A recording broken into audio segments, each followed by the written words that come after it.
শুধুমাত্র লগ্নজিতা নন, এর সঙ্গে আরও অনেকে কিন্তু একই জিনিসের কম বেশি শিকার হচ্ছেন আজকাল। পশ্চিমবঙ্গে থেকে যারা নাচ গান সিনেমার চর্চা করছেন এবং যাদের ধারণা যে নির্দিষ্ট কোনো দলের ঝান্ডা না ধরলে বোধহয় শো পাওয়া যাবে না, আস্তে আস্তে তারাও বুঝতে পারছেন আসলে সমস্যাটা নির্দিষ্ট দল ঝান্ডা নিয়ে নয়।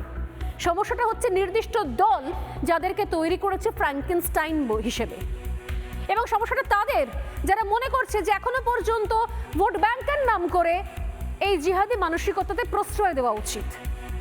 আগুন লেগেছে প্রতিবেশী দেশে, আর এপারে যে আগুনের আঁচ রয়েছে সেখানে প্রতি মুহূর্তে যারা ঘি ঢালছেন তারাও সমানভাবে দোষী। যারা ভাবছেন যে এগুলো করে ভোট ব্যাংকে হয়তো ফাটল ধরছে, একটু ভোট ব্যাংক চলে যাচ্ছে মিমের দিকে, একটু চলে যাচ্ছে বেলডাঙ্গার বাবরির দিকে, সেই ভোট ব্যাংকে ফিরিয়ে আনা যাবে, যারা ভাবছেন হয়তো তারা ইচ্ছাকৃতভাবে এই আগুনে ঘি ঢালছেন প্রতিদিন। সমস্যা লগ্নজিতা বা মধুমন্তিতে নয়, তাদের সঙ্গে কি হয়েছে সেখানে নয়। সমস্যা হচ্ছে যে একটা শুরুয়াত, অর্থাৎ এটা একটা সূচনা, যার মাসুল প্রত্যেক শিল্পীকে গুনতে হবে, যার মাসুল সাধারণ মানুষকে গুনতে হবে।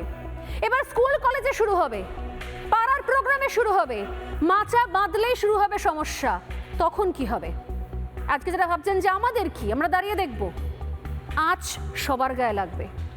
আগুন জ্বললে, নগর পুড়লে দেবালয় পার পায় না। আজকে আরও একটা অভিজ্ঞতা শোনাবো। লগ্নজিতার খবর সামনে আসার পরে সোশ্যাল মিডিয়াতে মারাত্মক অভিযোগ করেন মধুমন্তী মুখার্জি, আরেকজন সঙ্গীত শিল্পী। তার অভিযোগটা ঠিক কী ছিল শুনুন। নমস্কার, আমি মধুমন্তী মুখার্জি, আমি একজন সঙ্গীত শিল্পী।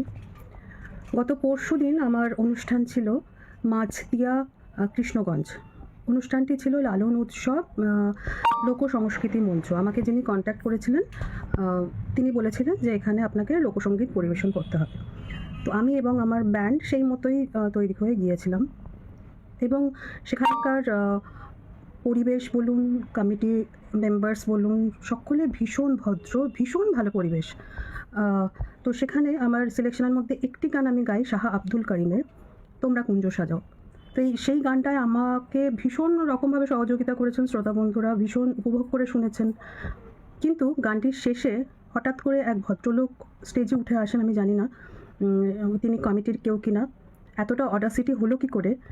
তিনি সোজা স্টেজে উঠে আসেন এবং আমার থেকে প্রায় মাইক্রোফোনটা ছিনিয়ে নিয়ে উনি বলেন অডিয়েন্সকে, আমরা এই জাতপাতের গান শুনবো না, আমরা কোনো ধর্মের গান শুনবো না, আপনি অন্য গান করুন।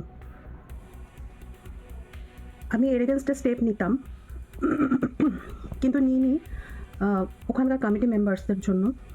তারপরই কমিটি থেকে যিনি আমায় কন্ট্যাক্ট করেছিলেন, সম্ভবত গৌতম বিশ্বাস, অত্যন্ত ভালো মানুষ, অত্যন্ত ভদ্রলোক, উনি স্টেজে আসছেন। তারপরই এসে মাইক্রোফোনটি নিয়ে অডিয়েন্সকে বলেন যার গান শোনার হবে না তিনি বেরিয়ে যাবেন, শিল্পী তার মনের মতো গান পরিবেশন করবেন, এবং তাতে যদি কারোর আপত্তি থাকে তাহলে সোজা বেরিয়ে যান।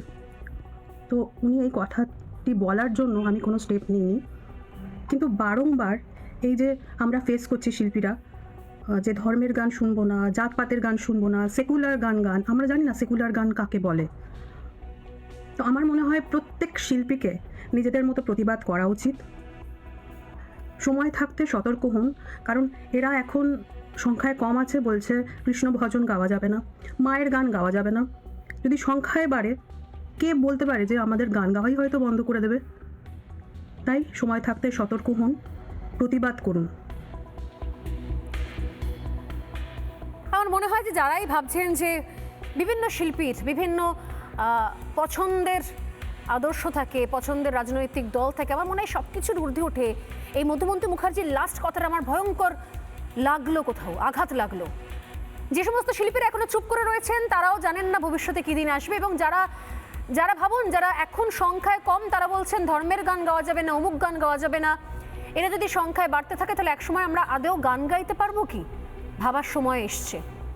আমি এই জায়গা থেকে শুরু করবো যারা এখনো পর্যন্ত ভাবছেন যে আমার দেশে, আমার রাজ্যে, আমার দেশের কথা বলবো না, আমি আমার রাজ্যকেই দিয়ে বলবো, কারণ আমার রাজ্যে এমন অনেক কিছু হয় যেগুলো গোটা দেশে হওয়ার সাহসী হয় না।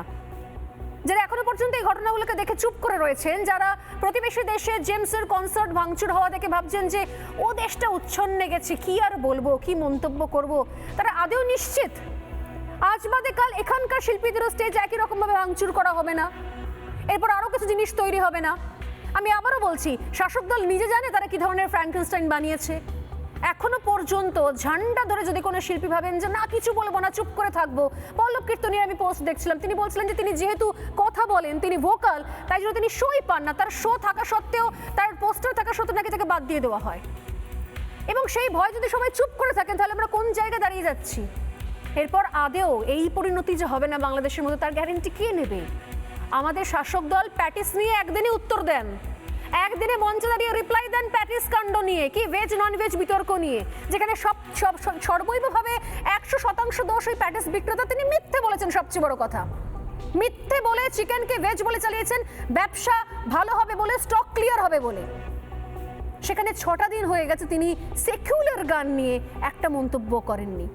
আরো বেশি দিন হয়ে গেছে তিনি দীপু দাস নিয়ে একটাও মন্তব্য করেননি। আমি নিশ্চিত তিনি জেমসের কনসার্ট ভাঙা নিয়েও একটাও মন্তব্য করবেন না।